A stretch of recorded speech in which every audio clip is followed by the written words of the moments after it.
comedy, drama and entertainment. BBC Radio 4 Extra.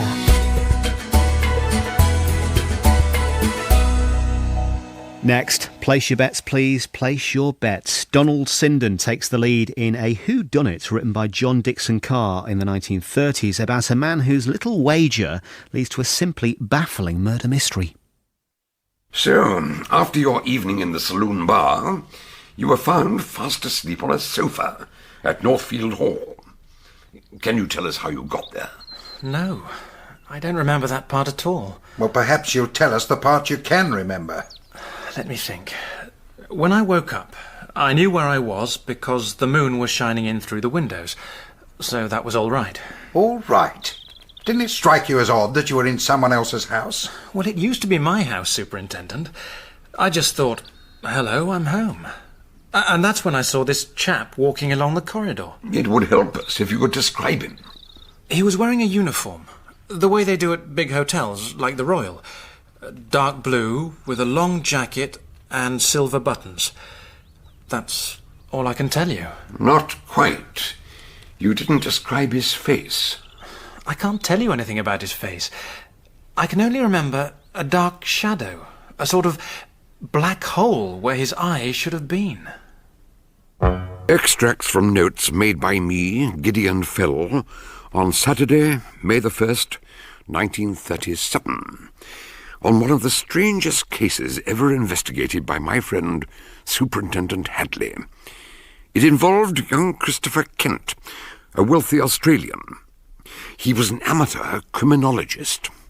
We'd corresponded on several occasions, but I'd never met him until he arrived in my study at Adelphi Terrace. Good morning, Doctor. I'm Christopher Kent, and I'm in one hell of a mess. Are you indeed? Then, before you go any further, perhaps I should warn you. This is my colleague, Superintendent Hadley, of the Criminal Investigation Department. Good morning, Mr. Kent. I think you'd better come and sit down. Thanks. Now, what have you got to tell us? I'm supposed to meet an old friend for dinner tonight, Dan Reaper. He's a businessman from Sydney, a big noise there. He's fixed up a party of his friends and family to come over to London for the Regal Razzle-Dazzle. The Regal Do you mean the coronation? Visitors from overseas are pouring in every day. And, is Mr. Reaper planning to join in the celebrations? Oh, and how? He's a great guy. Salt of the earth, old Dan. And the most stubborn, pig-headed cuss you ever met. And that's why I'm in a jam right now. One day we got into an argument walking along by the harbour, on account of me saying I was planning to take up criminology as a career. A career? You? Get away. You've never had to earn your own living. You couldn't do an honest day's work if you tried. What are you talking about? Of course I could. Just because my old man's made a bit of money, well, that doesn't mean that... I'll tell you what it means. It means you don't know how to buckle down to a real job of work. I could if I tried. Let's have a bet on it. You'll be in London 2 months from now, right? With the rest of us. You know I will. Well, I bet you couldn't start from here without a penny in your pocket. Make your way to London and meet me there. I've got to go down to Sir Giles Gray's place in the country first, but I'll be up in London at the beginning of May. Meet me for dinner at our hotel, 8 p.m, Saturday, May the 1st, without cashing a cheque or using your dad's name to help you on your way, and I'll give you £1,000. How about it? So I said OK. I was determined to prove him wrong. And I did pretty well, until yesterday. What happened yesterday? I arrived on the SS Volspar at Tilbury with a trimmer's pay in my back pocket. And last night I blew the lot on one glorious binge with my messmates. At breakfast time this morning, I was outside the Royal Hotel without a penny to my name, starving hungry with 12 hours to go before my deadline. No, just a minute. Did you say the Royal Hotel? Yes, near Piccadilly Circus. Dan had booked some rooms there for his party. Why? It's just a coincidence. No, please, carry on. And I'll tell you another thing. This may be May Day, but there was a darn cold wind blowing. When I saw a flake of white sailing down through the air, I thought it was starting to snow. But it wasn't. It was a card.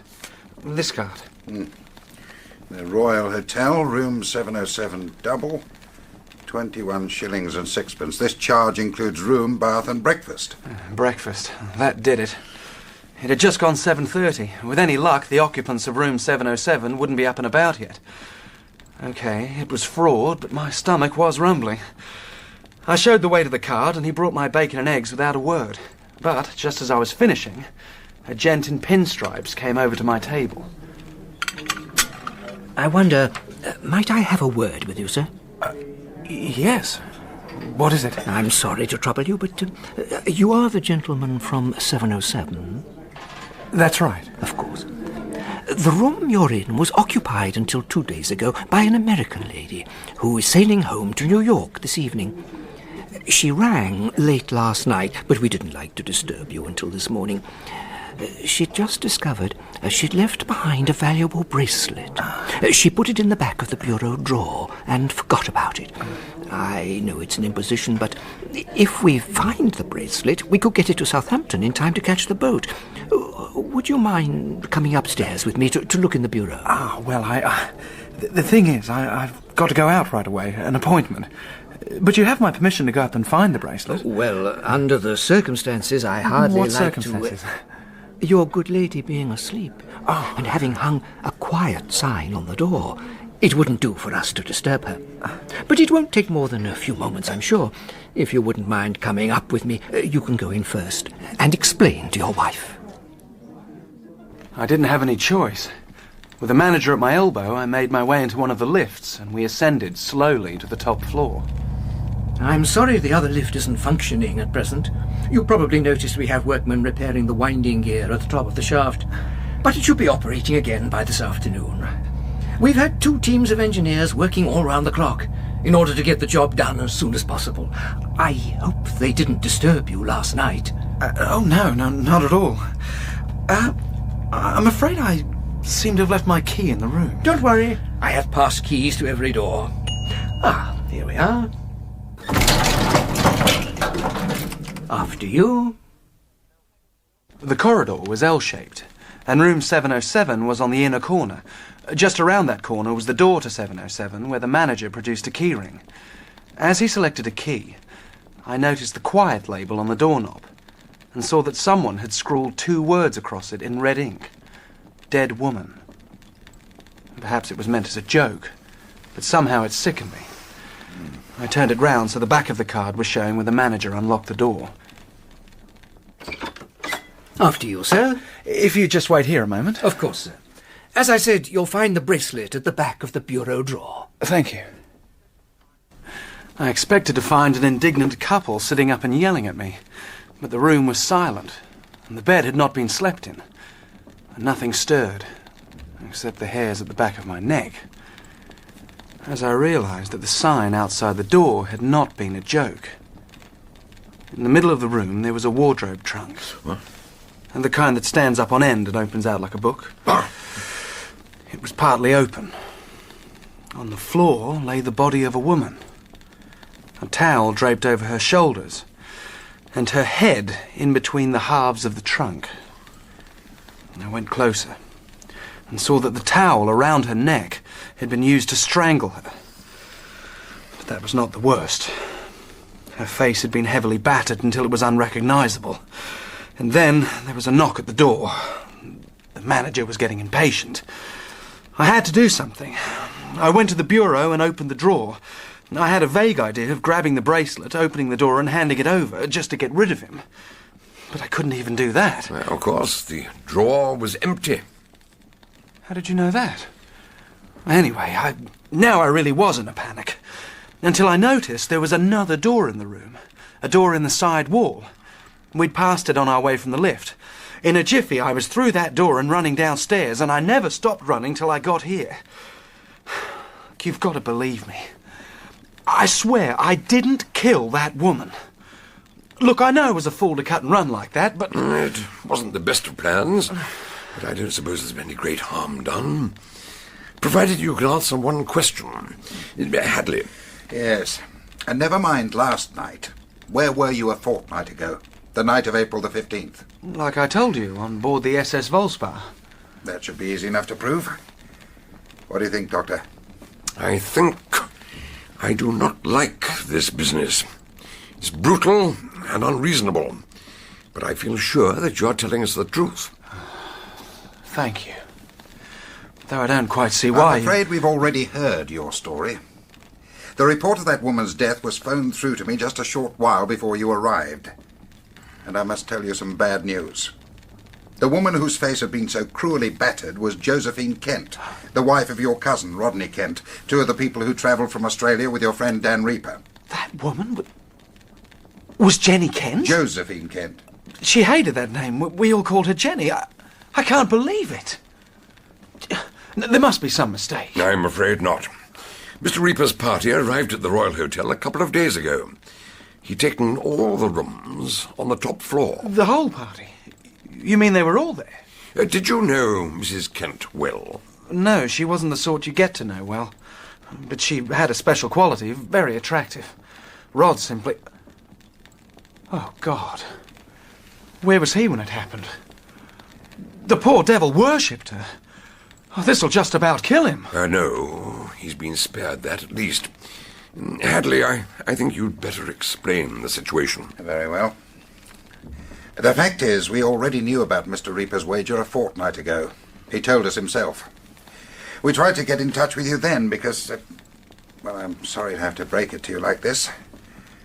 On the night of April the 15th, while Mr. Reaper's party were staying in Sussex as guests of Sir Giles Grey, your cousin Rodney was murdered, in exactly the same way that his wife was murdered last night. If I'd had any doubts about the young man's innocence, they would have disappeared when I saw the colour drain from his face. The news had come as a terrible shock. Mr. and Mrs. Kent were a popular couple, happily married, and as far as anyone knew, without an enemy in the world. They certainly had none in England, for neither of them had ever been out of Australia before. Yet someone patiently stalked them and killed them. One at a house party in Sussex, the other at the Royal Hotel. I still can't believe it. It makes no sense at all. Haven't you any idea who's responsible? Well, there's a fellow we've got in jail, not on a murder charge. That's part of the reason he's inside. A chap called Bellows, Richie Bellows. A good deal of evidence points to him as the murderer of Rodney Kent, but I can tell you one thing for sure. Whether or not he killed Mr. Kent, he couldn't have killed Mrs. Kent because he's been in jail for the past fortnight. Yeah, but if I might remind you, in Bellows' statement, he claimed that... Bellows' statement can't be true. In the first place, his fingerprints were found in the room where Kent was killed. In the second place, any man, drunk or sober, who says he saw a uniformed hotel attendant walking through Giles Grey's house in Sussex at 2 o'clock in the morning... What? By the by, have you met Sir Giles Grey? No, I've heard Dan speak about him. He's something in the government, isn't he? Yeah, well, he used to be an undersecretary at the Commonwealth Office. But after he retired, he left London and bought a house at Northfields, on the Kent-Sussex border. I gather that he and Mr. Reaper have known each other for years. That's right. They've got some sort of property deal going. That's why the party went down to spend some time at Northfield Hall. Now, there were 5 of them. Sir Giles, Mr. and Mrs. Reaper and their niece Francine, plus Rodney Kent. And his wife, Jenny. No, she wasn't there. She had 2 aunts living in Dorset, whom she'd never met, so she went down to visit them for a while. She only rejoined Mr. Reaper's party a couple of days ago, in London. Where does this chap Richie Bellows fit in? I was just coming to that. His father, Richard Bellows Sr., had been a great character in Northfields, an architect and a builder. By the time he died, he'd remade most of the village. How do you mean? Well, his speciality was restoring old buildings or creating new ones, replicas of Tudor or Stuart houses, which would deceive the most knowledgeable historian. He really enjoyed that. He had quite a sense of humour. He was forever putting in hidden doors and secret passages. Oh, Lord, oh, Bucks! You never told me that. Before you start jumping to conclusions, I can say, with my hand on my heart, that there are no secret passages or anything of that kind in Northfield Hall. He built that for his own pleasure, and lived there for 20-odd years until he died, when Sir Giles Grey moved in. You still haven't told me about his son. Oh, Richie Bellows Jr. Well, he's a problem. He was brought up at Northfield Hall, and he's a brilliant chap in his way, with amazing powers of observation, a photographic memory. If you riffle through a pack of cards, he can name every card he saw in order. Sir Giles asked him round to amuse his guests soon after they arrived. But you say he's a problem? Well, so he is. When the old man died, he was left very well off. But he's bone idle. He blames that on the fact that he has a paralysed left arm, which gives him an excuse to laze around doing nothing. After he started hitting the bottle, everything went wrong. The slump nearly bankrupted him, and his wife died of typhoid in some foreign holiday resort. He had to sell the hall for a song. He's been living in digs since then, and he's become the village drunk. Sir Giles was sorry for him, and invited him to drop in whenever he liked, and he still has his own keys. Yes, and whenever he gets drunk, he wanders back to the old place automatically. And he was there the night Rod was killed. He spent the evening at the pub, as usual, until they turned him out. Then he took a bottle of scotch with him and was last seen heading for the churchyard.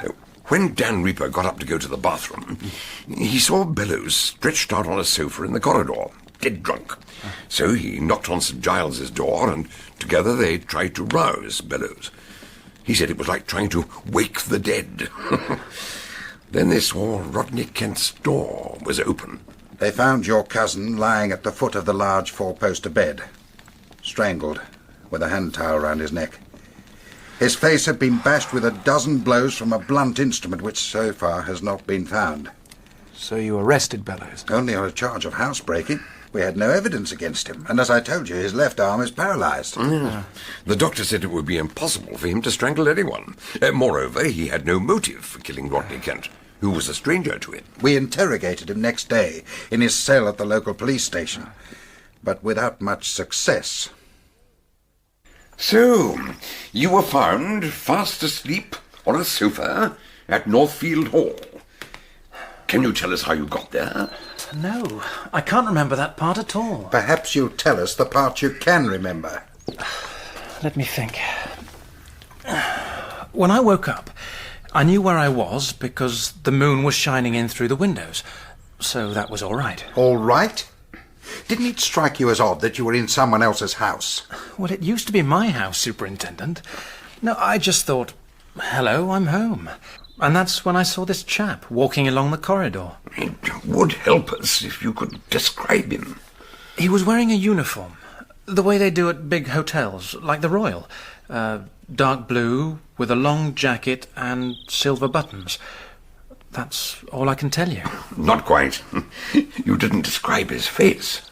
I can't tell you anything about his face. I can only remember a dark shadow, a sort of black hole where his eyes should have been. He just walked on into the darkness, and I couldn't see him anymore. Oh, and he was carrying a little tray, the sort they use for visiting cards. Something about the way he walked put me in mind of a hotel attendant. Hotel attendant? Didn't it surprise you to see a hotel attendant walking through a private house in the middle of the night? I never really thought about it. I just rolled over and went back to sleep. Nonsensical, isn't it? A silver salver. For what? For carrying a weapon? Mind you, I'm not saying Bellows is imagining things, but if he's telling the truth, where are we? Oh, don't forget, your village drunk is the man who can describe a shop window full of articles after one glance. If we can persuade him to remember what he really saw, we may get at the truth. Well, I suppose it's possible that Bellows murdered Mr. Kent that night, and someone else used the same method in the story about a phantom hotel attendant to kill Mrs. Kent a fortnight later. Do you really believe that? I don't know what I believe. But the same people were present at the hotel. Mr. and Mrs. Reaper and her niece Francine Forbes, Sir Giles Grey. Grey came up to London with them. Why? For the coronation. I understand he's used his influence to book a row of seats on one of the balconies along the Mall. I see. Talking of Jenny, after Rod was killed, couldn't she tell you anything to throw some light on it? No. As I say, she was with her aunts in Dorset when it happened. She was half out of her mind when we found her and broke the news. She stayed on in the care of the local GP until she was well enough to rejoin the party in London. And a couple of nights later, last night in fact, she was murdered. Well, Doctor, can you make any sense of it? Not at present, I'm sorry to say. I can only indicate a few points that seem interesting. I'm interested in towels, I'm interested in buttons, and I'm interested in names. Names? Or their permutations. Now, might I suggest that we make a start by visiting the hotel? Good morning, gentlemen. I'm Kenneth Hardwick, the duty manager. I'm very pleased to meet you, even under such unhappy circumstances. If you'd care to come into the office, perhaps we can discuss the situation. Thank you. After you, Mr. Kent. Dr. Fell, would you like this chair, or... No, I think the sofa will suit me better. As you wish. Now then, Superintendent, you are inquiring about Mr. Reaper's party. Yes. Now, I understand he reserved one entire wing on the top floor. That is so. I have a ground plan here, which shows the layout of the rooms. Room 707 on the corner is where the body was found. As Mr. Kent already knows. I'm not likely to forget it. If you'd explained the situation at the time... Never mind that. I notice room 707 faces 701 and 2. According to this, they're occupied by Mr. and Mrs. Reaper, and 703 and 4 are Sir Giles Gray's suite. Yes, and opposite, next to 707, is 706. Miss Francine Forbes, Mrs. Reaper's niece. So Fran must have been in her room while Mrs. Kent was attacked next door. Apparently the young lady is a sound sleeper. And the walls are thick. They have to be to muffle the sounds of traffic in the street. There seems to be one room you overlooked. Number 705, round the corner. In between the fire escape and the linen cupboard. There's no name against room 705. That room was provisionally reserved for you, Mr. Kent. Mr. Reaper was hoping you would arrive, but as he hadn't heard from you, it's still vacant. It's ironic, isn't it? If you'd only known about it this morning, you could have had your own room and your own breakfast. I gather that until 2 days ago, 707 had been occupied by an American lady who claims she left her bracelet in the bureau. Mrs. Jopley Down, yes. Though I don't know why you put it like that. She did leave her bracelet there. I found it myself when I went in and found Mrs. Kent. But that's impossible. I beg your pardon? I'm sorry. I mean, I looked in the bureau this morning, and I'll swear on a stack of Bibles there was no bracelet in that drawer. I can only say that's where I found it. It's in my desk now. There you are. May I see that? It was a curious design. Broad links of white gold with one stone set in the centre. Square, black, with 2 lines of Roman script engraved upon it. In characters only just big enough to be legible. My Latin's not up to much. Claudite iam revolves, pueri sat prata biberunt. Well, Doctor, what do you make of it? No wonder she wants it back. The stone itself isn't particularly valuable. Obsidian, perhaps, or black opal. But a good many museums would like to get their hands on it. A rough and ready translation might be, cease your singing, lads. You've had enough recreation. It's one of the most ingenious devices of the ancient world. Devices? You mean it's got a secret compartment full of poison, like a boucherie? Oh, no, nothing like that. No, nothing of the sort. Though it's equally practical. Where is Mrs. Jopley Dunn now? In Southampton. About to sail for New York. I'm trying to get in touch with her. You must certainly do so. She'll be delighted to hear that it's safe. Look, let's get back to business. I'm told you had men working on one of the lifts last night. If an outsider, and not one of Mr. Reaper's party, had gone into 707, would the workmen have seen him? Oh, yes. An intruder could only have come up by the lift or the staircase, and they'd have been in full view. Yes, but how about the fire escape round the corner? That's not visible from the lifts. True, but that door can't be opened from the outside, for security reasons. So... He was interrupted by an indignant middle-aged man, followed by a very attractive young lady. Look here, Superintendent. How much longer are you going to keep us cooped up in our rooms like... Chris! Mr. Reaper, I gather you already know Mr. Kent. Yes, I know him very... Hang on, Chris. Did you tell him who you are? Because if you did... Oh, forget the damn bet. This is too serious to bother about that. Hello, Fran. Hello. So, you've heard the news. Rod and Jenny, both of them. Yes, I heard. Superintendent Hadley told me all about it. I just hope you can tell us something. How it happened. Why it happened. As yet, I'm afraid we know very little ourselves. Mr. Reaper, for a start, can you tell me what you and your party were doing yesterday evening? We all went to the theatre. Drury Lane. We got back about 11:15, didn't we? Yeah, about that. We were all tired. We went straight up to our rooms. And after that? Did either of you leave your rooms for any reason? No, well, not exactly, though I stuck my head out to look along the hall. Oh? Why was that? My watch had stopped. There's a clock at the end of the passage. What time would this have been? About 2 minutes after midnight. Did you see or hear anyone else in the corridor? Only one of the hotel staff, outside Jenny's door, carrying a pile of bath towels. One of the staff? A man in uniform? Who could that have been? Would you know him if you saw him again? I didn't see his face because of the heap of towels. I'd say he was average height, in the hotel uniform, navy blue with silver buttons. Oh, you're thinking of the chap Bellows saw at Northfield Hall. And there was a towel, wasn't there, when Rod was killed? What about Jenny? Was she... Yes. A towel had been used to strangle her, too. For Pete's sake. I'm sorry, Miss Forbes. I know this is very upsetting for you, No, but... I'm all right. I just wish we could stop talking about it and find out who killed them. A few minutes later, Hadley and I went up to examine room 707, taking Chris Kent with us. The policeman on duty unlocked the door, and as I went in, I noticed something rather odd. Well, what are you scowling at? This pair of shoes outside the door. Well, what about them? They must have been left out last night for polishing. Yes, I saw them when I came up after breakfast. Yes, but they weren't polished, for a very good reason. They're made of brown suede. After you. Yeah.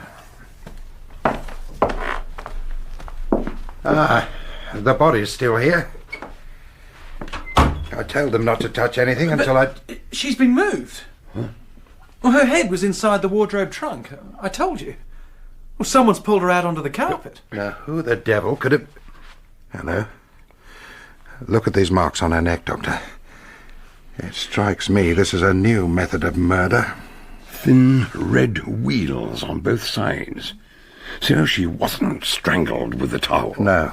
She was knocked unconscious and put between the jaws of the trunk, which were then pushed together. The blows to the face were presumably an afterthought. This is one murderer I'm going to catch if it's the last thing I do. What have you got there? The dead woman sign. It was still hanging on the door. I wonder where the red ink came from. Jenny's pen, I'd imagine. She always used red ink. I don't know why. You'll probably find it in her handbag. It's on the bedside table. Let's have a look. That's odd. No money. But there is a pen with red ink. Now, I take it you're not suggesting that she scribbled those words on the card herself? Of course not. Yeah, which means the murderer must have known where to find that fountain pen. Tell me now, was there a key in her bag? No, why? Well, she must have had a key to this room. I mean, it's not in the door. I wonder what happened to it. I'm more concerned about what happened to the weapon. It's pretty clear that poor creature was attacked with repeated blows from a blunt instrument, face to face with her murderer. Undoubtedly, exactly like Rodney Kent.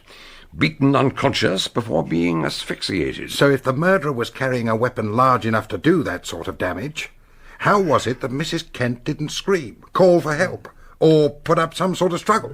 I wonder... I see there's something else that appears to have been overlooked. What's that? I walked across to the bedside table. Someone had placed a stack of bath towels upon it, snow white, fresh from the linen cupboard. Well, there must have been a dozen of them. I picked them up one by one and shook them out. Halfway down the pile, something fell to the carpet. What the...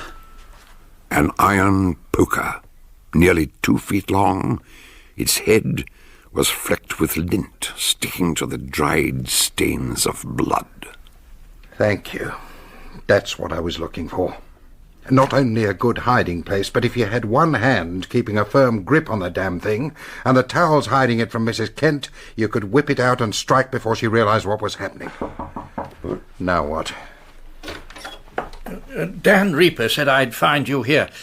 I wondered if I could be of any assistance. And you are? Giles Gray, of Northfield Hall. I expect Dan told you. I've some China tea in my room, if you'd care for some refreshment. Thank you, Sir Giles. I'm afraid we're rather busy at the moment. Well, we're very glad to meet you. I've been hoping to have a word with you. As an outsider, an onlooker, so to speak, your views would be most interesting. I fear I can't tell you much, Doctor. I know no more about this wretched business than I did about the murder in my own house. But what can you tell us about Mr. Reaper's group? I mean, in general terms. In general terms, I can only say, in all honesty, up to the moment Rodney Kent was killed, I'd never had so much fun in my entire life. Fun? Well, I'd been a minor government official, a city businessman. Pretty straight-laced life all round. When Dan and his friends entered my house, they turned it upside down. They strummed the piano, played childish games. One night, I found myself blindfolded, clumsily pinning a paper donkey's tail to Mrs. Reaper's derriere. And I loved every minute of it. Until the night of the murder. Yes. I knew it was too good to last. Hello, Giles. I thought we were under orders to stay in our rooms till further notice. Yes, Sir Giles is filling in a few additional details about your guests, Mr. Reaper. Their characters, their personalities. That's no use. Giles only met him a couple of weeks ago. But I'll tell you who to ask, and that's my wife. Melita's what you might call a student of psychology. Isn't that so, Giles? Oh, certainly. Mrs. Reaper is a shrewd observer of human nature. She's told me things about the Australians I'd never even dreamed of. Yeah, well, let's not go into all that now. Besides, Melita's not just an expert on the Aussie character. She knows the mysterious secrets of the British as well, right? I must admit it was Melita who pointed out that beneath my stiff collar and cuffs there lurks a rather unbuttoned sense of humour. But then one would expect her to understand the English, being English herself. Oh, you must forgive me. I'd somehow taken it for granted that... Oh, didn't I tell you? Yeah, Melita's from the old country. Born and bred in a place called Leamington Spa. That's English, isn't it? Definitely. Though Melita isn't a very common name in this country. It's short for Carmelita. I believe she was the heroine of a novel by a lady called Ethel M. Dell. Melita's ma was a great one for novels. Anyhow, when her old man inherited one of the biggest sheep stations in Queensland, the family moved out there, lock, stock and barrel. And that's when you met? Well, what with her pa being in wool and me being pretty big in underwear... I beg your pardon. We met at a trade fair. I always say it was a pair of drawers that brought us together. We seem to have strayed from the point somewhat. If we could just get back But to... that is the point. Like I said, Melita's a student of human nature. British as well as Australian. She'll tell you every little thing you want to know. Take my word for it. And so, when Hadley had finished his work in room 707, we went over to 702 and introduced ourselves to Mrs. Reaper. Oh, I know it's all very dreadful, Chris, but I must say it's rather inconsiderate. We were looking forward to a nice holiday, but it seems as if there's always something wherever I go. Did you have a nice trip out, dear? Listen, Melita, the superintendent and Dr. Fell have a few questions they want to ask. There are a couple of things we'd like to know. Yes. Yet there are several things I'd like to know myself. I mean, the prices in the shops over here just take my breath away. I saw a hat in Bond Street yesterday. I could get the same thing in Sydney for half the price. Poor Jenny. She always had such pretty hats. Paris models, mostly. Yes, we wanted to ask you about Jenny. Now, tell me, how would you describe her? Oh, I know what you're going to say, but you mustn't believe everything Dan tells you. Men talk such nonsense sometimes, don't they? Women aren't angels, whatever they'd like you to think. You mean Mrs. Kent was no angel? I'll tell you what she was. She was dangerous. Dangerous? I don't mean wicked, nothing like that. But she was so pretty. Too pretty for her own good. Men buzzed round her like flies round a jam pot, and she loved it. She liked playing them off against each other, and some of them took her seriously. That's the trouble. It's funny how different people can be, isn't it? There's Jenny playing at love as if it were a kind of game. And then there's Fran. She's in love with you, Chris. Did you know that? What? Did she tell you that? She didn't have to. Good Lord, are you sure? Because if she's Mr. really... Kent, I hate to interrupt you, but we are trying to conduct a criminal investigation. Sorry. And the doctor has a few more questions to ask. Yes, so I have, yes. One question about cards. The little cards the hotel gives you, with your room number and the prices and so on. I expect you have one, Mrs. Reaper? No, I don't think so. Dan does that sort of thing. Oh, wait a minute. I believe they gave him some little cards like that because he's the host, and he was paying for everything. I think he put them on the windowsill. Oh, they're not there now. The room was rather warm. They keep the central heating far too high. I had to open the window to get some fresh air. I expect that's when they all got blown about. Does that answer your question? Well, yes, I think it probably does. Yeah, I also have a question about a key. The key to Mrs. Kent's room. It seems to be missing. I wonder if you knew where she kept it. Oh, yes. I saw her put it in her bag last night. Last night? When we got back after the theatre. We were all going into our own rooms, and when I turned round to say good night to her, she was just opening her door, and then she dropped the key into her bag. By George! You're sure of that? The key was in her bag? Oh, yes, I can see her now, unlocking the door. Her coat sleeve fell back, and I saw the bracelet she was wearing. White gold with a square black stone in it. I was quite surprised, because I'd never seen it before, and... What's the matter? Are you saying Mrs. Kent was wearing Mrs. Jopley Dunn's bracelet? No, I don't think so, because I never heard of Mrs. Jopley Dunn, and I can't say I care for her name. But I do remember the bracelet, because it was so unusual. Oh, for goodness sake. Come in! Superintendent, I'm sorry to disturb you, but I thought you should know. I've just spoken to Mrs. Jopley Dunn. Oh, is she here? Have I met her? No, madam. She's in Southampton. She described the bracelet she's lost. It's a different one altogether. It's made of silver, set with diamonds, worth £3,000, and she's positive she left it in that bureau. Naturally, she's very distressed, though she thinks her insurance will cover it. So there were two bracelets in that bureau? There must have been. In that case, they were both stolen. Because when Chris searched the bureau, it was empty. But between his leaving room 707 and you entering it, somebody returned Mrs. Kent's bracelet. Well, all I can say is I never saw it until last night. Ask Fran. She was with us all the evening. So Hadley and I went in search of Francine.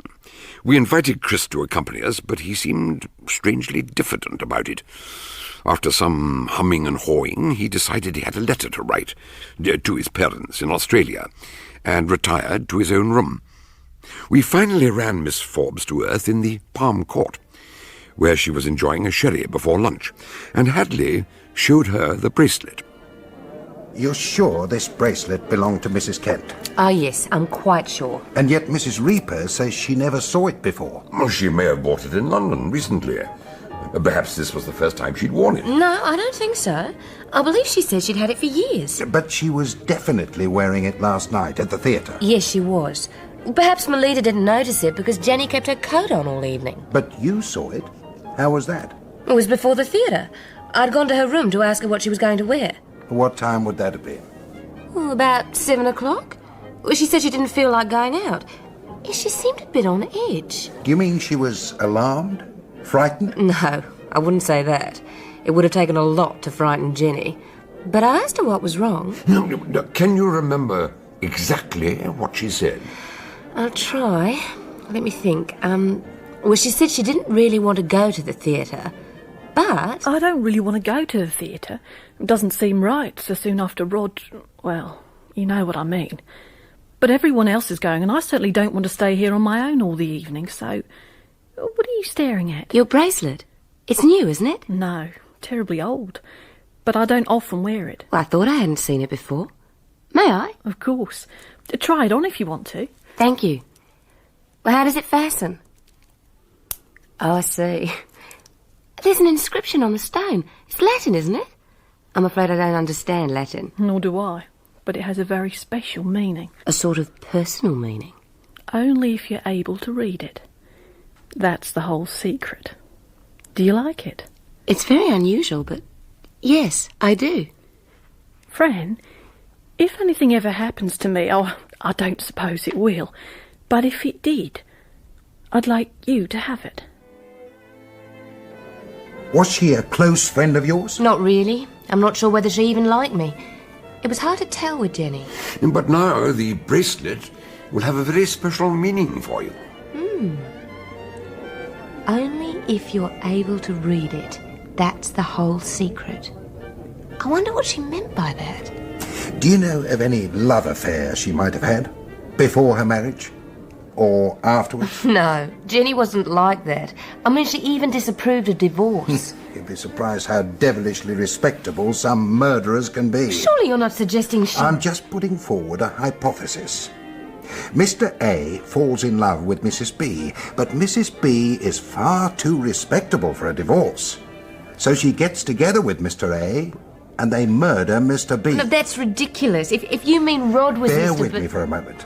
Now suppose after the first murder, Mr. A and Mrs. B fell out. If Mr. A turned against Mrs. B, he might have a very strong motive for wanting her out of the way. Well, steady on. Now, 1 minute we're discussing matrimony, and the next you're plotting a double murder with a mythical Mr. A.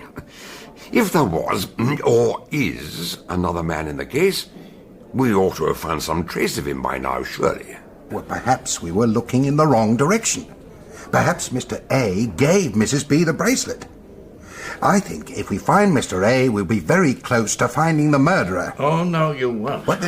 Sir Giles? Forgive me, I couldn't help overhearing. I've been wondering whether to take the plunge and make a full confession. And now you've helped me make up my mind. All right, Superintendent. I'm the man you're looking for. Look here. Now, if you're about to make a formal statement, I have to caution you that... No, I didn't kill her, if that's what you think.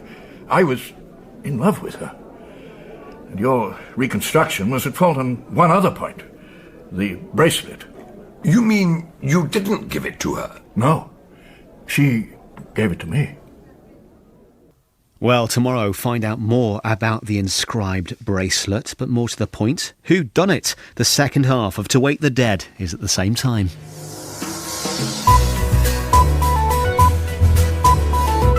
BBC Radio 4 Extra. 12 midday, Wes Butters with classic comedy for this hour. We say goodbye to single dad Brian and little Albert with the last ever episode of Albert and Me in half an hour. And listen out for Brenda Blethyn, who makes a very early appearance. Coming up later this afternoon, the story of Mary Neal, a suffragette, social reformer and Morris dance revivalist. Her great-great-niece Lucy Neal tells us more in Great Aunt Mary's Tune at 1:30.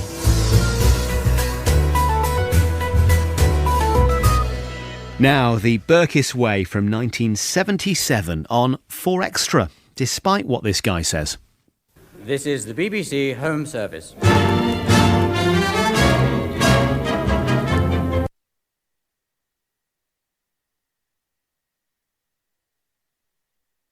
Comedy, drama and entertainment.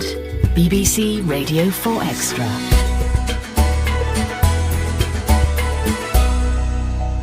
Now, Donald Sinden plays John Dickson Carr's detective, Gideon Fell, in the second and concluding episode of To Wake the Dead. It's set in the days before the 1937 coronation of King George VI and was published in 1938. Extracts from notes made by me, Gideon Fell, on the night of Monday, May the 3rd, 1937. A group of Australians, in England for the coronation, had been guests of Sir Giles Grey at Northfield Hall. Dan and Melita Reaper, their niece Fran, and another couple, Rodney Kent and his wife Josephine, known as Jenny. The hall had been rebuilt and restored, like most of the village, by Mr. Bellows, an eccentric architect with a whimsical sense of humour. After his death, his son Richie squandered his money on drink, and when his wife died, he was forced to sell the house to Sir Giles. He often turned up at the Hall, the worse for wear, letting himself in with his own keys. On one such occasion, he was found on a sofa, in a drunken stupor. When I woke up, the moon was shining, and I saw this chap walking along the corridor. It would help us if you could describe him. He was wearing a uniform, the way they do at big hotels, like the Royal. Dark blue, with a long jacket and silver buttons. When Sir Giles and Dan Reaper discovered Rodney Kent in one of the bedrooms, strangled, Richie would have been the obvious suspect, but his left arm was paralysed, so he was incapable of strangling anyone. He was held on a housebreaking charge.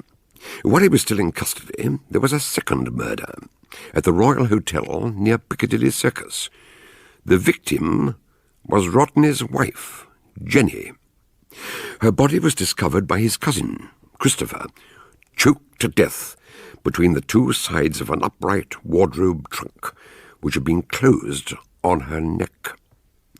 Earlier that evening, she had shown Fran a bracelet containing a black stone with an inscription in Latin. I'm afraid I don't understand Latin. Nor do I, but it has a very special meaning. A sort of personal meaning. Only if you're able to read it. That's the whole secret. We could make no sense of Mrs. Kent's death until Hadley hit upon a possible explanation. I'm just putting forward a hypothesis. Mr. A falls in love with Mrs. B, but Mrs. B is far too respectable for a divorce, so she gets together with Mr. A and they murder Mr. B. That's ridiculous. If you mean Rod was Mr. B... Bear with me for a moment. If Mr. A and Mrs. B fell out after the first murder, he'd have a strong motive for wanting her out of the way. Oh, no, steady on. I mean, if there was another man in the case, we'd have found some trace of him, surely. Perhaps Mr. A gave Mrs. B the bracelet. I think if we find Mr. A, we'll find our murderer. Oh, no, you won't. What? Sir Giles? Forgive me, I couldn't help overhearing. I've been wondering whether to take the plunge and make a full confession. And now you've helped me to make up my mind. All right, Superintendent. I'm the man you're looking for. Now, look here. Now, if you're about to make a formal statement, I have to caution I didn't you. kill her, if that's what you mean. I was in love with her. And I didn't give her the bracelet. She gave it to me. Since the Palm Court was rather a public place for such confidences, we accompanied Sir Giles to his suite, where he continued. I know the penalty for suppressing evidence, but here you are. The missing key to room 707. Are you telling us that you and Mrs. Kent were... that you had... I'll tell you what we had. 6 kisses. I counted them. And she said the last one was for luck. You didn't say anything about this at Northfield when her husband was murdered? No, of course not. She was in Dorset, staying with relatives. I hadn't even met her until she came up to London a few days ago. So you met in this hotel, when her husband had been dead only a couple of weeks? It's hard to explain. I can only say nothing like it ever happened to me before. There was something about Jenny. She was very attractive, but I wasn't attracted immediately. Somehow she let me know that she found me attractive. I was so flattered. I wondered if I might actually fall for her. And before I knew it, I had. What did the rest of your party think about it? Oh, good heavens, they never knew. We met late at night when the others had gone to bed. I must impress on you, nothing actually happened. Another murder happened? That must have been a terrible shock for you. Yes, of course. Although, to be perfectly frank, by that time I was coming to my senses. I realized I'd been infatuated, hypnotized almost. And then I woke up. Did you go to Mrs. Kent's room last night? I did. What time was that? 11:45, and I left about midnight. And that was the last time you saw her? No, I went to her room again at 7 a.m., and once more about 8. And you still maintain you didn't kill her? Of course I didn't. We'd had a pleasant evening at the theatre, though Jenny arranged matters so that we sat at opposite ends of the row. Go on. Well, the first time I had a chance to be with her was, as I say, getting on towards midnight. When the coast was clear, I went over and knocked at her door. And I can tell you this. She was frightened about something. Who is it? Me, of course. Giles. You better come in, quickly. It's all right. Nobody saw me. Who did you think it was? I don't know. I just wanted to make sure. You're looking tired. You've been thinking about your husband, haven't you? Poor... No, I haven't. I don't want to talk about him. Just tell me honestly. Do you love me? You know I do. There's never been anyone like... That's all I wanted to know. What are you doing? Taking off my bracelet. I want you to keep it for me. Here, take care of it. Always. Then nobody will ever try to wake the dead. Don't understand. It doesn't matter. Just keep it somewhere safe. And now, I think you'd better go. You're right. I am rather tired. I must try to get some sleep. Look, if I put in an early call, we can have breakfast together before the others get up. Then we could go for a walk. Yes, all right. But kiss me goodnight first. Dear Giles. And one more for luck. Damn. Who the dickens... How do I know? You'd better slip out through the side door. Go on, quickly. All right, I won't be a moment. So I ducked out and nipped back here.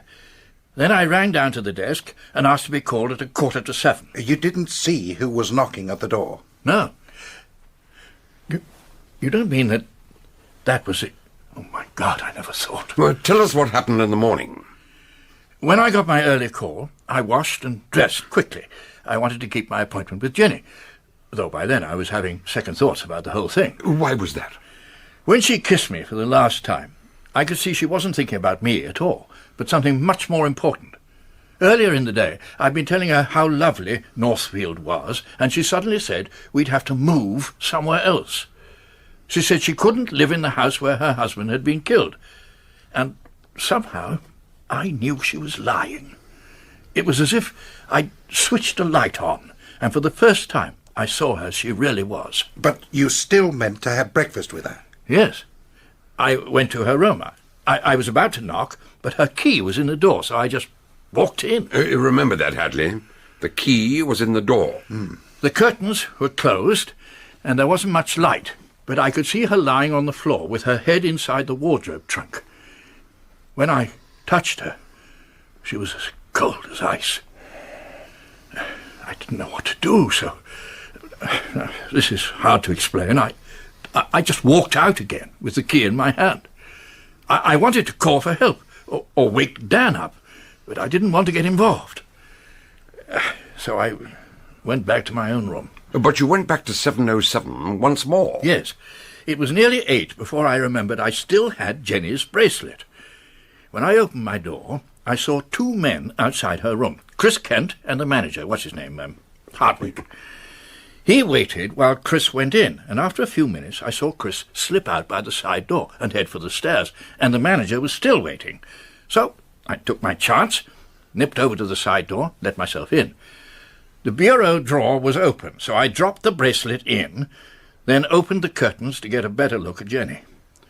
I pulled her out of the trunk so I could see her face. I took one look and bolted. I thought I was going to be sick. Back in my room, I realized I still had the damn key in my hand. I suppose it's too early to ask whether you believe me. Well, it was certainly wise of you to come clean, Sir Giles. And your story fits all the known facts. As long as the night staff confirm your early call, I don't think you've much to worry about. Thank you. In that case, I feel it would be better, whilst this wretched business is still hanging over us, if I took my party down to Northfield Hall. That is, if you have no objection, Superintendent. None whatever. We shall see you down there. I still have a few questions which need to be answered. So had I. That evening I invited Fran and Chris to supper in the restaurant. They arrived early, and I was a little late. Well? Well, what? What do you mean, well, what? I don't mean anything. Nothing at all. Well, why say things that don't mean anything? Oh, you can be so infuriating sometimes. You just sail through life without ever noticing what other people have... Well, people like Jenny, for instance. Well, what about Jenny? I suppose you're going to tell me you never even noticed she was making a play for you. Jenny? Oh, what absolute rubbish! It's not rubbish. She jolly well was. Hello. Sorry I'm late.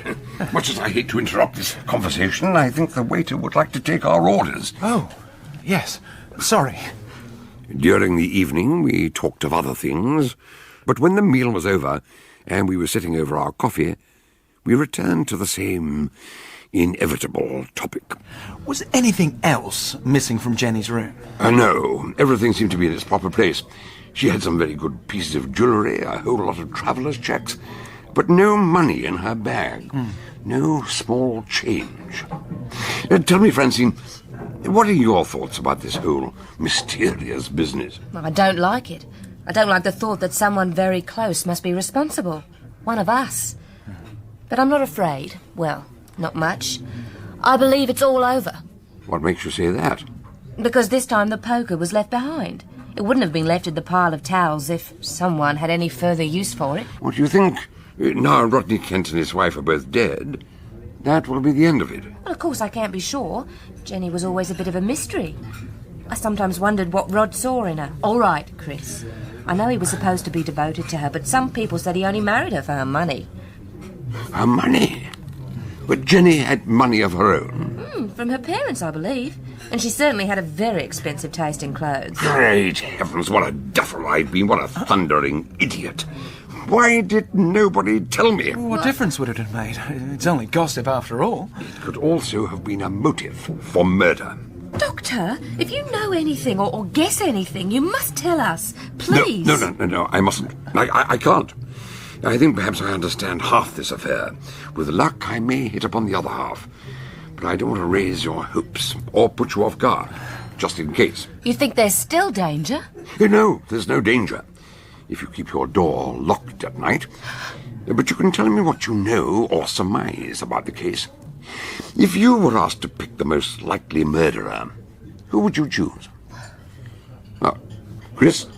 Well, my trouble is I've studied too much criminology. By all the laws of logic and deduction, I can see only one possible murderer, and yet... No, I'm going to write a name on the back of this receipt.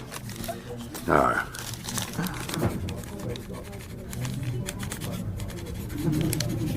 Now I'll fold it over and pass it to you. Now take my pencil and write your chosen name. Very well.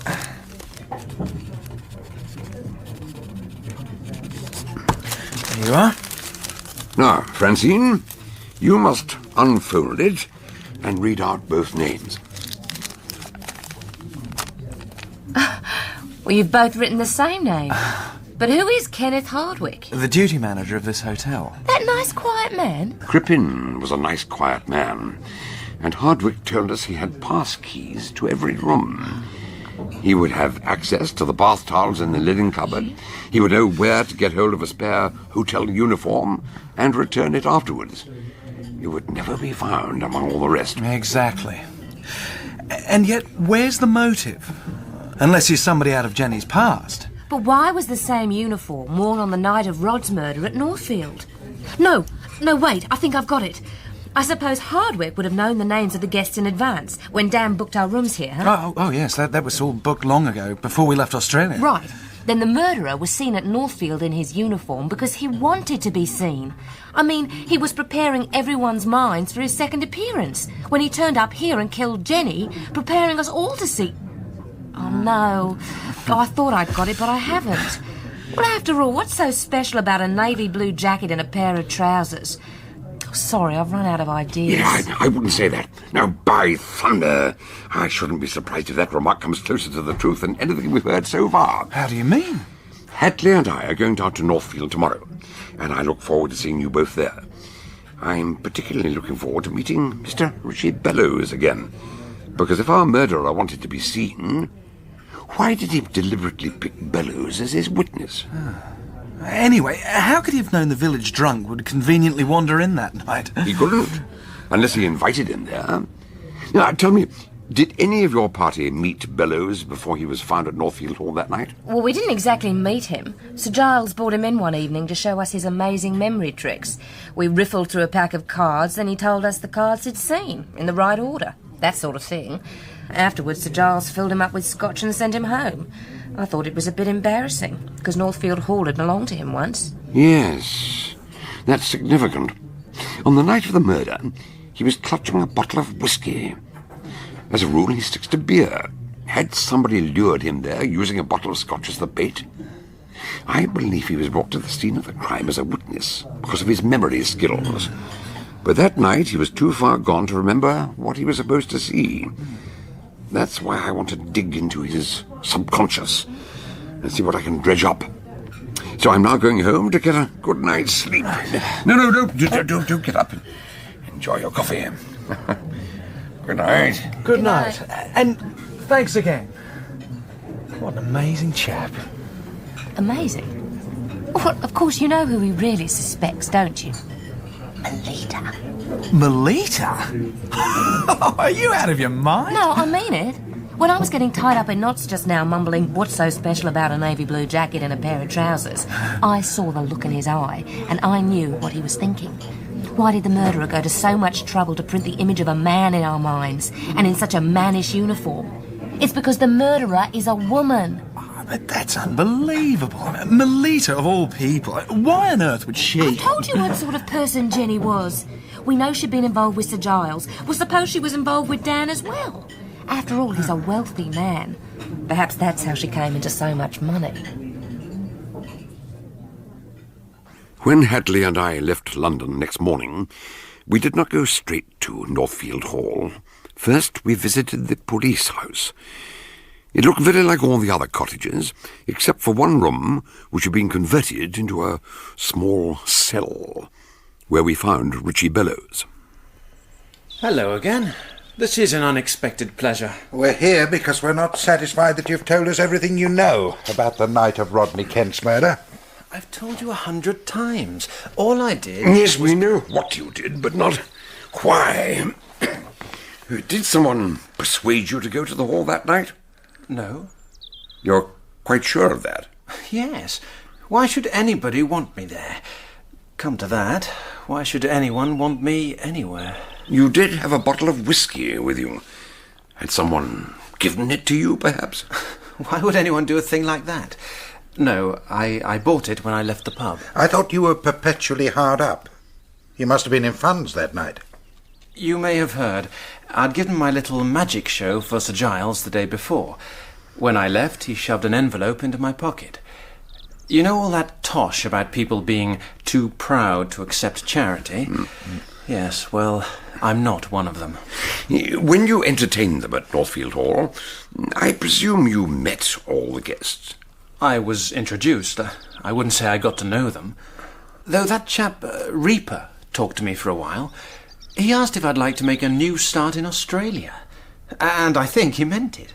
Did you meet Rodney Kent? It's funny you should say that. I know he must have been there, but I can't really remember him. Which is unusual for me.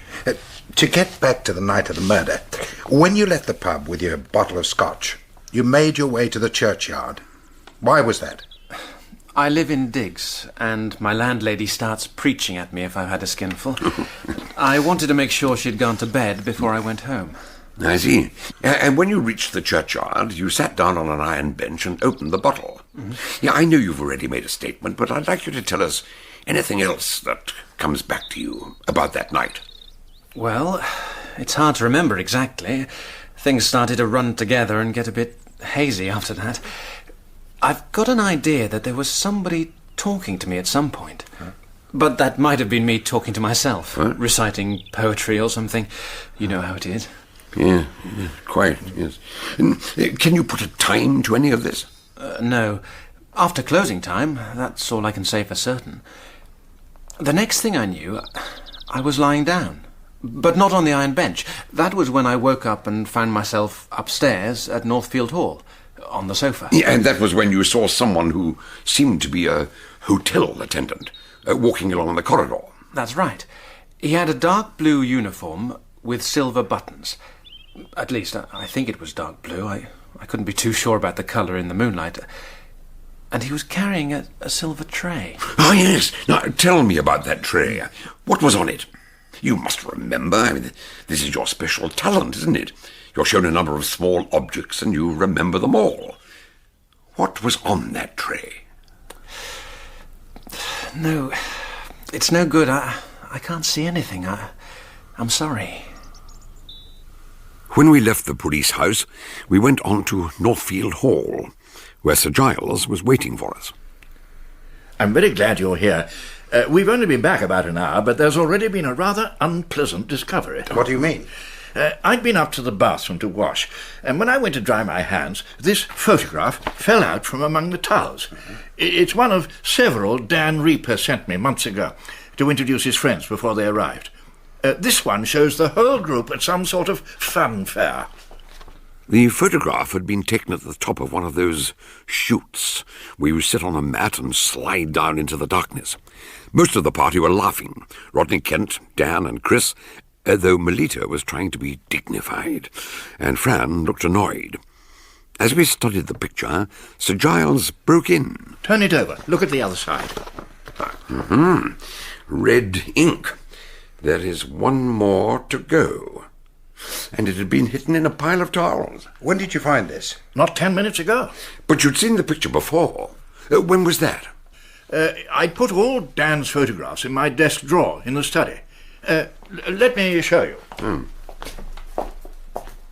The study was at the back of the house, looking out onto the garden. There was an old-fashioned roll-top desk and an inner staircase leading to the upper floor. Can you guess where this staircase leads? Mm-hmm. The upper corridor, opposite the bathroom. Anyone could have walked in here, scribbled that message on the photo, and taken it upstairs. And where do you keep the other photographs? In this drawer, if you want to see them. Oh, good God! He withdrew his hand quickly. What oozed out between his fingers looked like blood.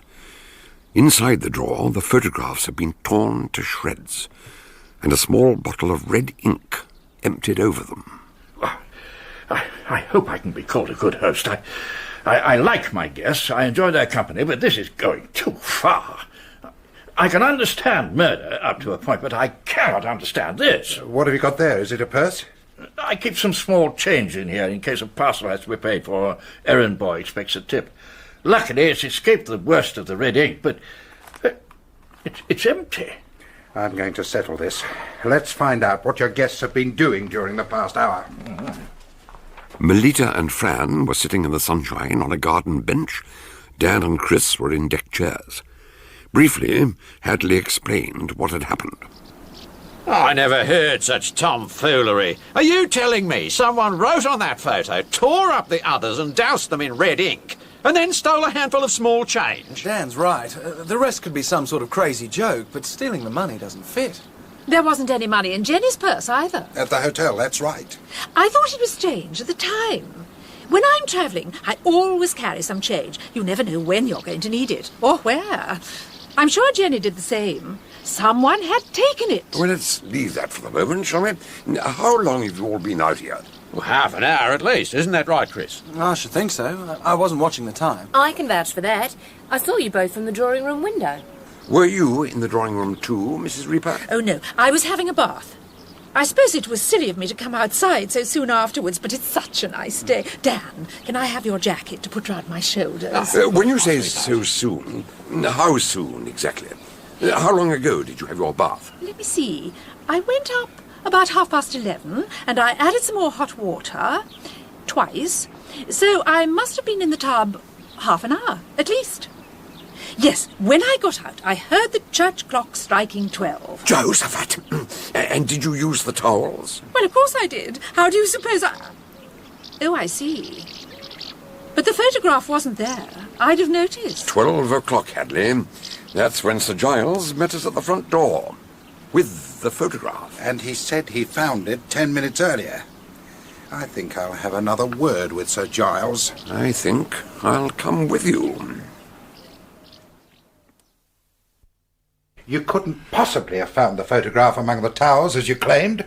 And when you opened the desk drawer, you jabbed your hand in without looking, then reacted in great surprise. Are you accusing me of faking the whole thing? I tore up the photos and poured ink over them. I wrote the message on the other photo and pretended to find it in the bathroom. No, you didn't write that message. The words on the back were not only dry, the ink had begun to fade. It had been written at least a week ago, if not longer. So you're accusing me of insanity, is that it? You wish to charge me with stealing 12 shillings and sixpence of my own money? No, I'm quite sure you did not.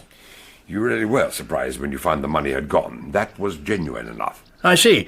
My crimes are telling lies about where I found the photograph and spilling some ink. I think I can accuse you of something a little less trivial than that. You told us you'd never met Mrs. Josephine Kent until she arrived at the Royal Hotel a few days ago. But I have evidence to prove that you were acquainted with the lady, who was then Miss Josephine Parks, when she first visited England 4 years ago. A fascinating theory. But what makes you think she'd been to England?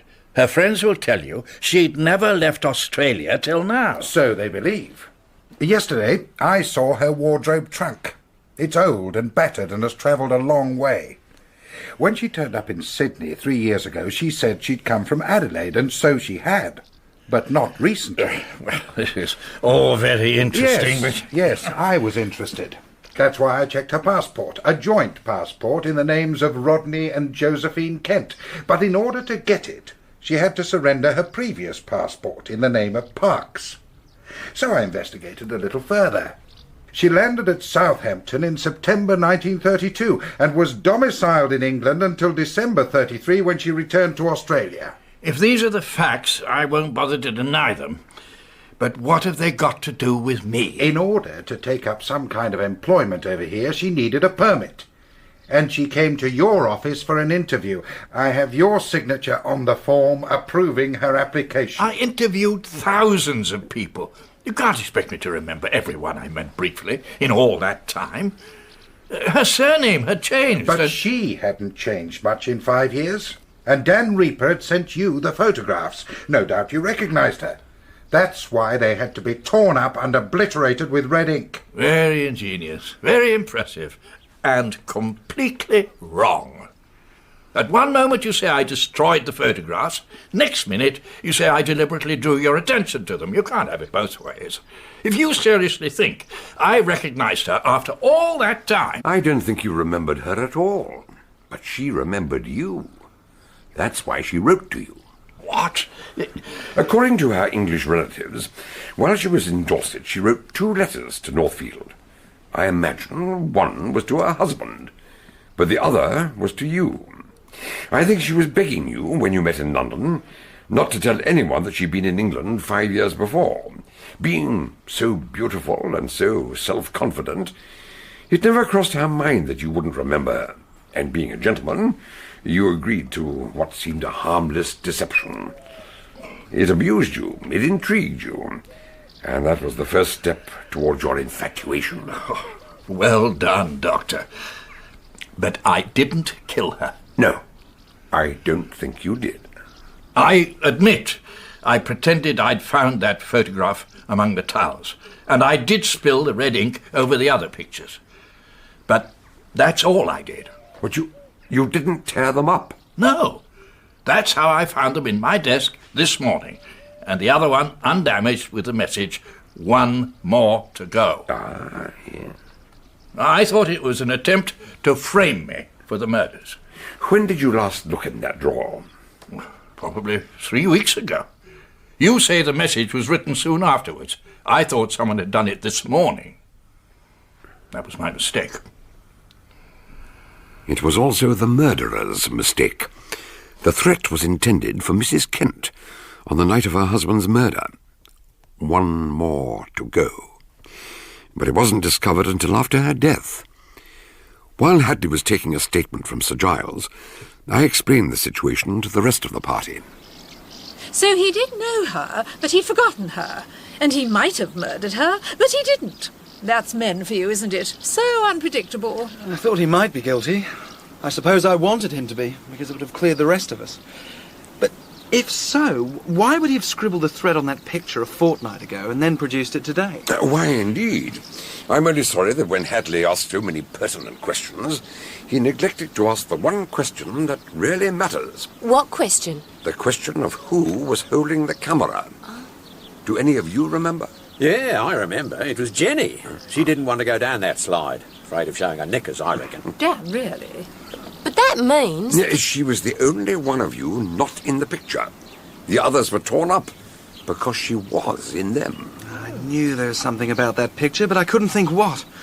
It seemed to me I've seen it somewhere quite recently. Yes, so have I. Well, didn't we see it when we... Oh, no. No, it's no use. It's gone. Yes, well, now, has no one any more ideas about the identity of the murderer? No new theories? Well, there's only, Well, go on. Don't keep us in suspense. Only what? Well, I was only going to say, it did cross my mind that he might have been, she might have been, a woman. Oh, don't be ridiculous. Well, I just thought I'd mention it in case no one else had thought of it. As a matter of fact, it was one of the first ideas I had, until I remembered the suede shoes. Our murderer left the shoes outside room 707 to make it seem that Mrs. Kent had retired for the night as usual. But suede shoes don't need polishing. No woman would have made that mistake. Of course. I knew it was an absurd idea. Never mind. You can't expect to be brilliant all the time, can you? Hadley and I had taken rooms at the pub. That evening, we invited Chris and Sir Giles to join us in the snug. After a while, Sir Giles became rather pensive. There's something that only just struck me. Why did people call her Jenny?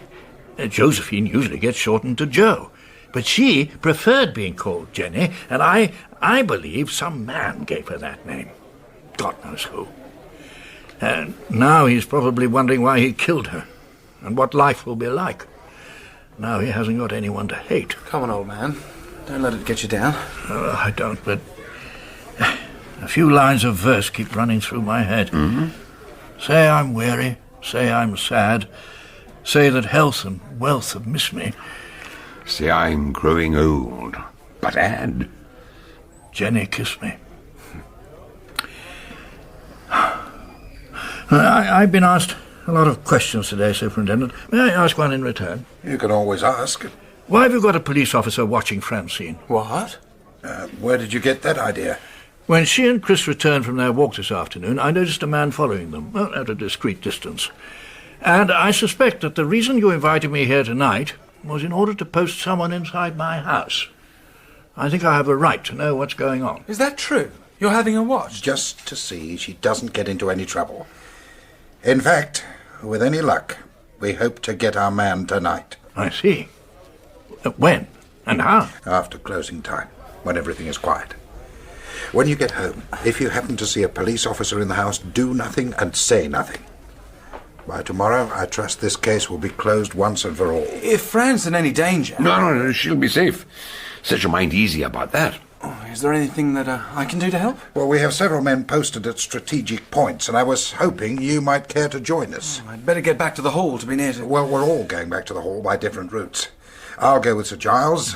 Our local man, Inspector Tanner, will go with you, taking the shortcut through the churchyard. And it'll be dark. Don't trip over the tombstones. When the pub closed, the lights were turned out one by one, and Hadley opened the side door.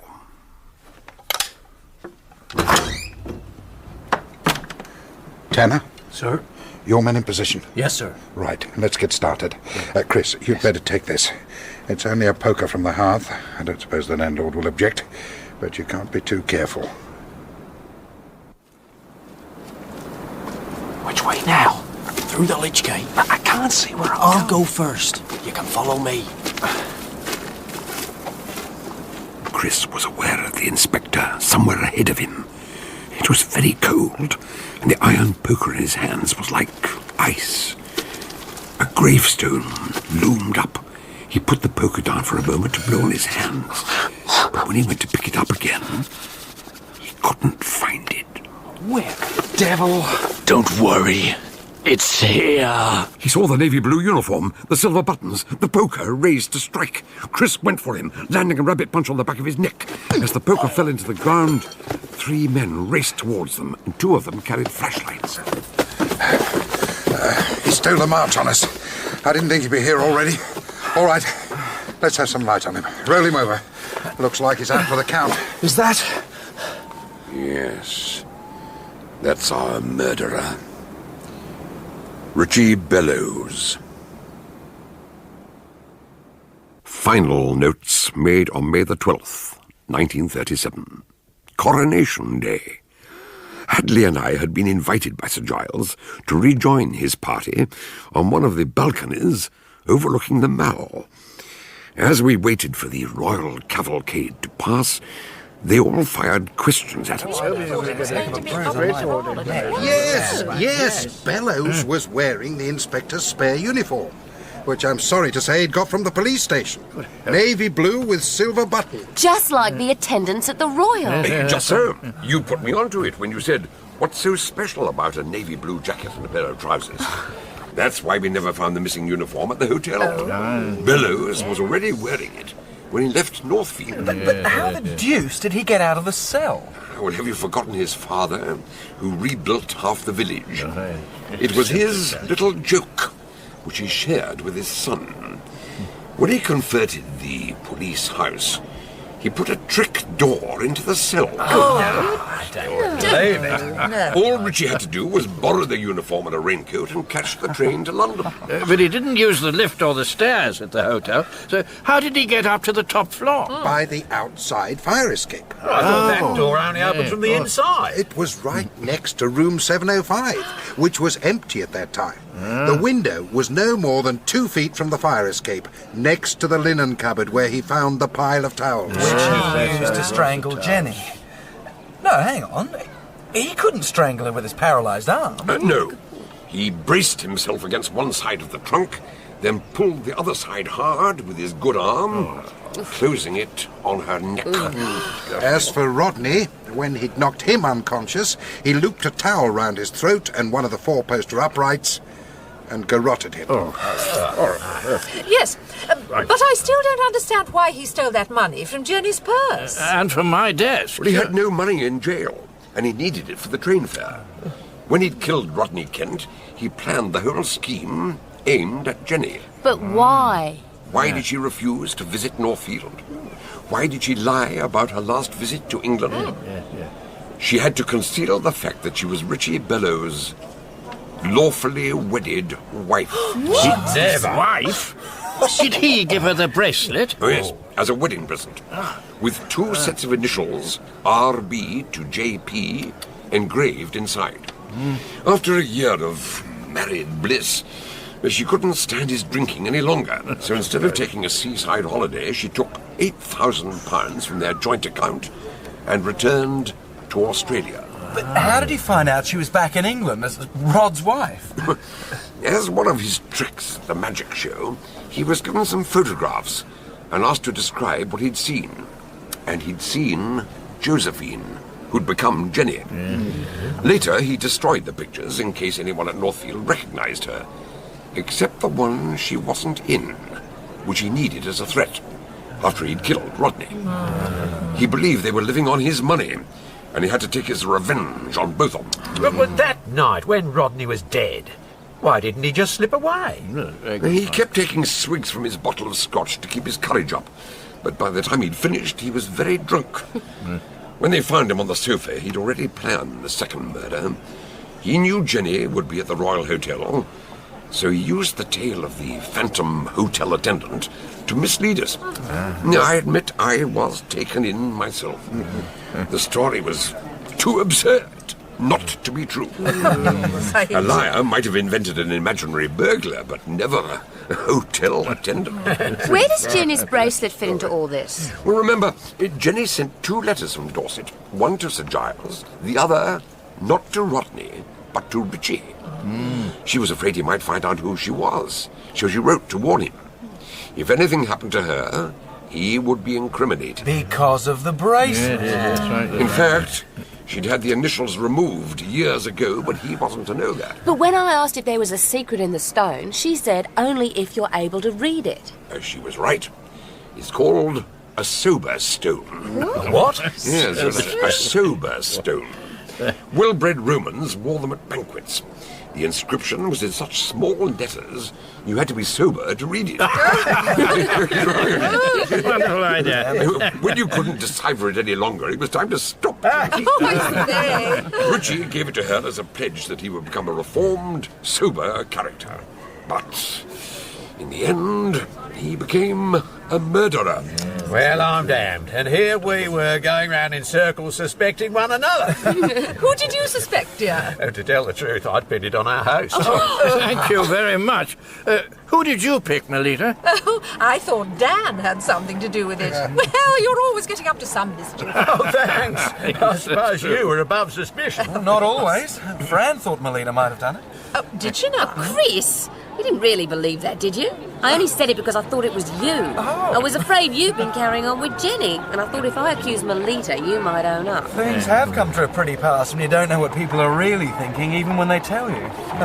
So, what do you call it? I call it a detective story. Yes. Oh, look, here they come. Here they come. The procession at last. Rule Britannia. God save the King. God save the King. God save the King. Tomorrow we have a one-off play in which Jill Foster is determined to scatter her husband's ashes on the wastes of Antarctica to commemorate the work he did there years ago. She sets off with her sister on a tourist cruise, only to find that attitudes have changed radically, and it will be more difficult than she thinks to fulfil her task. That's Ashes to Antarctica, at the same time tomorrow.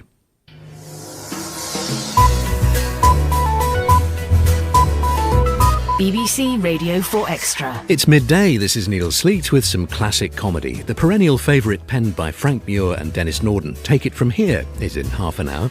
Later we detail the fascinating real-life story of Dr. William Chester Minor, a mentally ill American surgeon who posted scholarly contributions illustrating the way words were used to the Oxford English Dictionary from the high-security psychiatric hospital Broadmoor.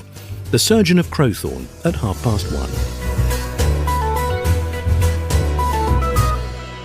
Now we're on the south coast, where secret plans are afoot for one small part of this land to speak unto the rest of the world.